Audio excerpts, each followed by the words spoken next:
جو یہاں سے حملوں کی منصوبہ بندی کرتا ہے۔ انہوں نے مزید کہا کہ داعش کے پاس افغانستان میں اتنی صلاحیت نہیں ہے، اسے مکمل طور پر کچل دیا گیا ہے۔ یہ صورتحال ہے، اور جس طریقے سے افغانستان کے اوپر یہ دباؤ بڑھایا گیا ہے کہ جی وہاں پر داعش کے مراکز ہیں، اسی طرح پاکستان اور افغانستان کے مابین کشیدگی کی بنیادی وجہ ٹی ٹی پی بنی۔ پاکستان کا یہ الزام ہے کہ ٹی ٹی پی کے مراکز، تربیتی مراکز، وہاں پر ان کے ٹھکانے افغانستان کے اندر موجود ہیں، اور پاکستان میں جو حملے ہوتے ہیں ان کی منصوبہ بندی جو ہے وہ افغانستان کے اندر ہوتی ہے۔ افغان حکومت اس دعوے کی بھی تردید کرتی ہے۔ اسی وجہ سے پھر ہم کہتے ہیں کہ ہم نے دیکھا کہ افغان مہاجرین والا معاملہ بیچ میں آیا، پاکستان نے اعلان کیا کہ تمام غیر قانونی جو افغان مہاجرین ہیں وہ پاکستان چھوڑ کر چلے جائیں۔ اب اس کے بعد پھر کیا ہوتا ہے کہ افغان حکومت جو ہے وہ بہت زیادہ تشویش میں مبتلا ہو گئی، کیونکہ ایک تو اگر امریکہ الزام لگاتا ہے، اگر مغرب الزام لگاتا ہے، اگر اسلام مخالف جو طاقتیں ہیں وہ الزام لگاتی ہیں افغانستان کے اوپر یا افغانستان کی اسلامی حکومت کے اوپر، تو پھر اس بات کی کوئی تک بنتی ہے کہ ہاں چونکہ ان کو یہاں پر اسلامی حکومت یا امارات اسلامی سے کوئی مسئلہ ہے تو اس لیے وہ یہ الزام لگا رہے ہیں۔ جب اس قسم کا الزام پاکستان کی طرف سے لگایا جاتا ہے تو پھر بجا طور پر افغان حکومت کو تشویش ہونی چاہیے، کیونکہ پاکستان ایک تو پڑوسی ملک ہے۔ پاکستان کے حوالے سے الزام لگتا رہا ہے کہ وہ ہمیشہ افغان طالبان کی پشت پر رہا ہے۔ پاکستان کی مدد سے ہی پہلی دفعہ افغان طالبان برسر اقتدار آئے تھے۔ افغانستان کے طالبان کی مدد مسلسل جاری رکھی پاکستان نے، اور پھر وہ دوسری مرتبہ بھی برسر اقتدار آئے، اور پاکستان پر ڈبل گیم کا بھی الزام لگتا رہا ہے کہ جی امریکہ کو اگر شکست ہوئی ہے تو اس میں پھر پاکستان کا بھی ہاتھ ہے۔ جس طریقے سے روس کو شکست ہوئی تھی تو اس میں پاکستانی مجاہدین نے بھی اپنا کردار ادا کیا تھا، اور پھر انہوں نے افغانستان کے مجاہدین کے ساتھ مل کر وہاں پہ لڑا بھی تھا۔ اسی طرح اگر 20 سالہ جدوجہد ہم دیکھیں امریکہ کے خلاف افغان طالبان کی، تو اس میں ٹی ٹی پی کے لوگوں نے بھی ساتھ دیا تھا افغان طالبان کا۔ اور اب اگر وہاں پر اس حوالے سے اختلاف رائے موجود ہے افغان طالبان کے اندر کہ ٹی ٹی پی کے خلاف کارروائی کی جائے، ٹی ٹی پی کے خلاف کارروائی نہ کی جائے، یہ دو آراء ہیں۔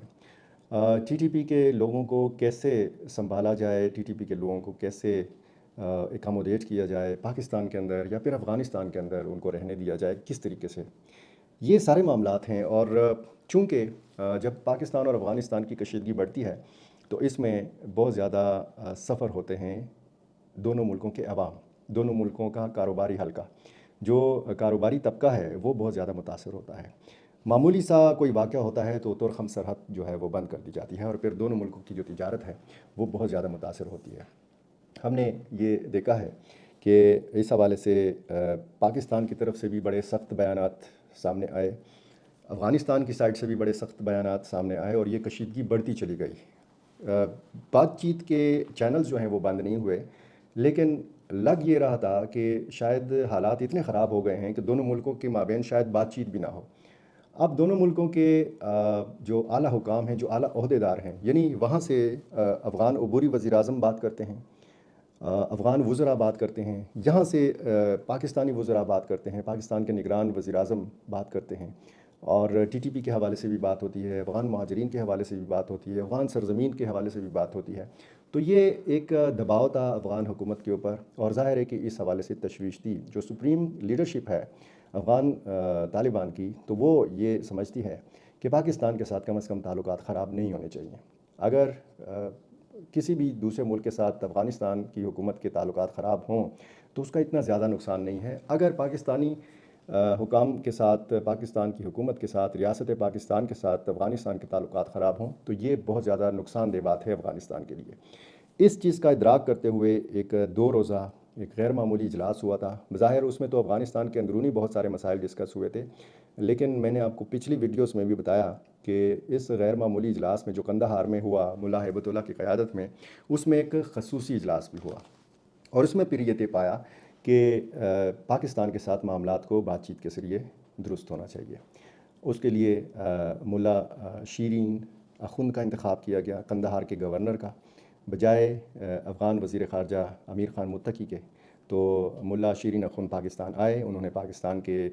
سیاسی حکام سے، پاکستان کے عسکری حکام سے ملاقاتیں کیں، یہاں پر ان کی ملاقات ہوئی پاکستان کے وزیر خارجہ سے، یعنی اس حد تک اہم ملاقاتیں، اس لیول تک کی ملاقاتیں تھیں۔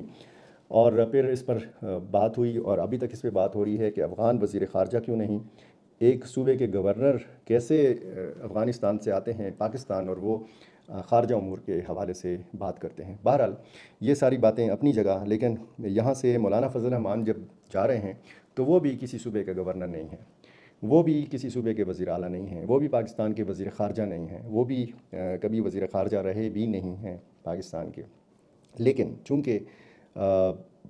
جمعیت علماء اسلام کے وہ سربراہ ہیں، جمعیت علماء اسلام ایک مذہبی سیاسی جماعت ہے پاکستان کی،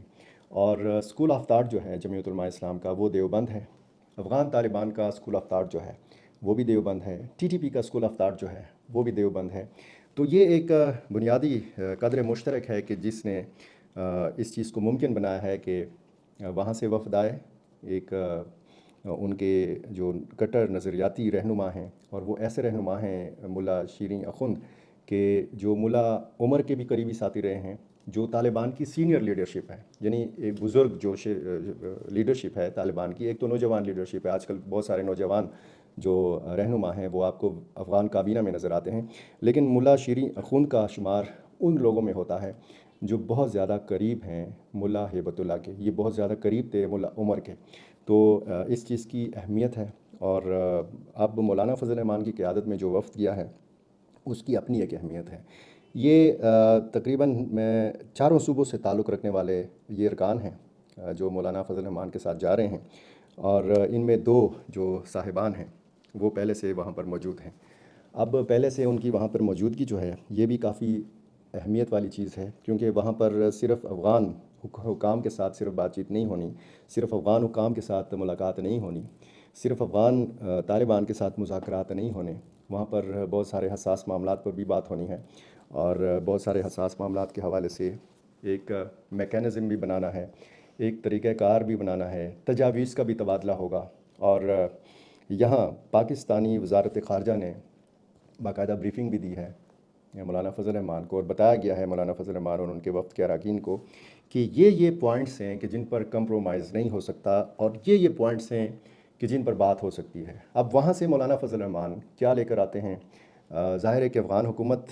کی بھی تجاویز ہوں گی، اور زیادہ تر جب ہمیں میڈیا پہ بتایا جائے گا تو وہ تو یہی بتایا جائے گا کہ جی دو طرفہ جو باہمی دلچسپی کے امور ہیں ان پر تبادلہ خیال۔ تو باہمی دلچسپی کے جو امور ہیں وہ بہت زیادہ بھی ہیں اور بہت زیادہ حساس بھی ہیں، بہت ساری چیزیں میڈیا پہ نہیں بتائی جا سکتی، اور امید کی جا سکتی ہے کہ یہ جو وفود کا تبادلہ ہے اس سے کوئی اچھی خوشگوار خبر سامنے آئے گی، اور دعا ہے ہماری کہ دونوں ملک جو بہت دیرینہ روابط رکھتے ہیں، بہت دیرینہ تعلقات رکھتے ہیں، ان کے آپس میں مذہبی رشتے ہیں، لسانی رشتے ہیں، ثقافتی رشتے ہیں، دونوں ملکوں کے عوام کو ایک دوسرے سے جدا نہیں کیا جا سکتا۔ ریاستوں کے مابین، حکومتوں کے مابین تعلقات میں اتار چڑھاؤ آتا رہتا ہے، لیکن اب اس دورے کے اثرات کے حوالے سے بات ہوگی جب مولانا فضل الرحمان وہاں جائیں گے، جب آپ کے سامنے تصاویر آئیں گی، ویڈیوز آئیں گی، کابل میں اتریں گے، ان کا استقبال ہوگا، اور پھر شاید ان ملاقاتوں کی تصویر آپ کے سامنے نہ آئے جو قندھار میں ہوں گی۔ تو امید ہے کہ کابل کی ملاقاتیں اور قندھار کی ملاقاتیں کچھ اچھی خبریں لے کر آئیں گی۔ بہت شکریہ۔